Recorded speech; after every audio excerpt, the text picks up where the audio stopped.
All right, we just talked about trauma bonding, so let's talk about psychological, aka emotional abuse.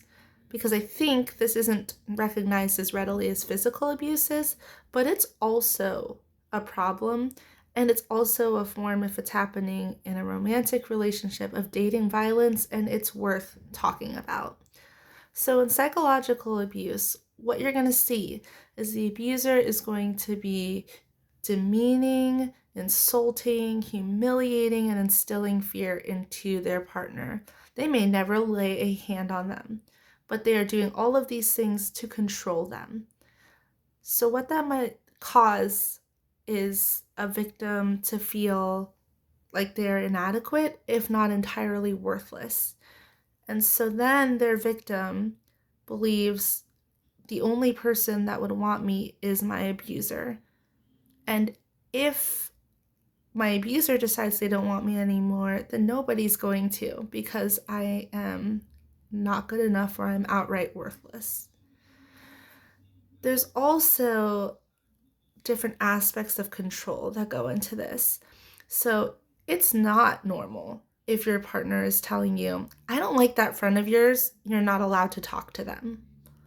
Or if they're telling you you're not allowed to pursue different opportunities that come up for you professionally.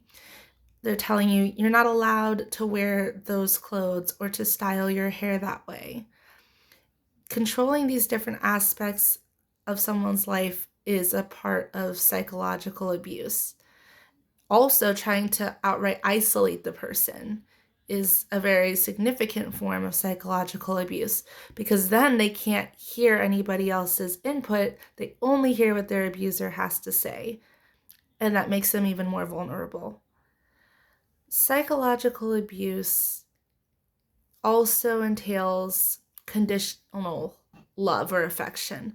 So it might look like a parent saying, I only love you as long as you agree with whatever it is that I believe and you do what I tell you to. Should you have your own opinions, then I will no longer give you my love and affection. And in a romantic relationship, for example, it might look like, I am only going to give you affection and love if you maintain a certain body type. Should you gain any weight and your body changes, then you no longer have any value to me.